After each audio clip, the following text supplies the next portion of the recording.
Good morning mga kabarkads. Another day, another drone na naman tayo mga kabarkads. Ayun mga kabarkads, pinakita ko sa inyo itong Davao River Bridge Project.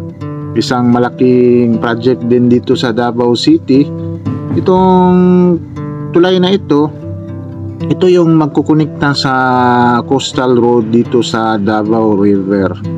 Ngayon, ipapakita ko sa inyo kung gaano nakabilis as of October itong project na ito under sa CRBC, itong China. Ang funding nito is under sa China Aid. Yan, let's go!